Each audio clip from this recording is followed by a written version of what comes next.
हरियाणा सरकार लगातार भ्रष्ट अफसरों और कर्मचारियों के खिलाफ फिर से एक्शन में आ गई है। 370 भ्रष्ट पटवारी, 404 दलालों की लिस्ट के बाद अब सरकार 108 तहसीलदार, नायब तहसीलदार और डिस्ट्रिक्ट रेवेन्यू ऑफिसर के खिलाफ कार्रवाई करने जा रही है। सभी सबूतों और अन्य दस्तावेजों की जांच के बाद अब इन अफसरों को चार्जशीट करने की तैयारी भी कर ली गई है। मंजूरी के लिए इन 108 ऑफिसर्स की फाइल मुख्यमंत्री नायब सिंह सैनी के पास भेज दी गई है। सरकार को इनके पास आय से अधिक प्रॉपर्टी होने का भी शक है। रेवेन्यू डिपार्टमेंट के सूत्रों का कहना है कि सीएम ने फाइल को मंजूरी देने का मन बना लिया है। संभावना है कि जून महीने में ये मंजूरी सीएम सैनी दे देंगे। सरकार को मिले खुफिया विभाग के इनपुट में कहा गया था कि इन अधिकारियों ने गलत तरीके से रजिस्ट्रियां की। खास तौर पर धारा 7A को अनदेखा किया गया, फिर रुपए लेकर वहां रजिस्ट्री कर दी। सरकार को इनके पास आय से अधिक प्रॉपर्टी होने का भी संदेह है। पटवारियों और दलालों की लिस्ट लीक होने के बाद सरकार ने इन भ्रष्ट अधिकारियों की लिस्ट को पूरी तरह से सीक्रेट रखा है। हालांकि उनकी तैनाती वाले जिलों के अधिकारियों को नाम भेजकर पहले ही रिपोर्ट तलब कर ली गई थी। नियम 7A का उल्लंघन कर बिना एनओसी के रजिस्ट्रियों का मामला पहले भी सरकार के पास आया था।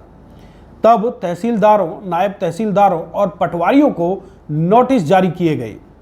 तब उनसे स्पष्टीकरण मांगा गया, मगर इसके बाद इस मामले में कोई कार्रवाई नहीं हुई।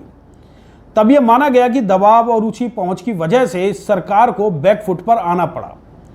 इसलिए इन भ्रष्ट अधिकारियों और कर्मचारियों पर कार्रवाई नहीं की गई। राजस्व विभाग के टॉप सोर्सेज के मुताबिक खुफिया इनपुट से इसके तार रजिस्ट्री घोटालों से भी जुड़ रहे हैं।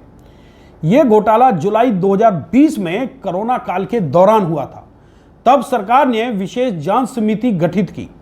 उनकी रिपोर्ट में 34 तहसीलदारों और नायब तहसीलदारों के अलावा कानूनगो, लेखा परीक्षक, रजिस्ट्री क्लर्क और पटवारियों सहित 232 राजस्व अधिकारियों को भू माफिया या रियल एस्टेट एजेंटों की सुविधा के लिए राजस्व रिकॉर्ड में हेरफेर करने के लिए दोषी ठहराया गया था।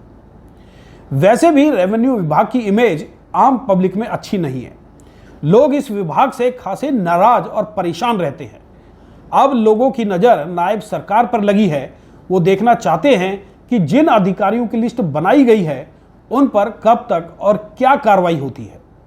दोस्तों, क्या आपको उम्मीद है कि इन अधिकारियों पर कार्रवाई हो सकेगी या फिर मामला राजनीतिक रंग लेने लगेगा? अब वक्त है आपकी राय का। इस पूरे मुद्दे पर कमेंट बॉक्स में कमेंट करके अपने विचार जरूर शेयर करें।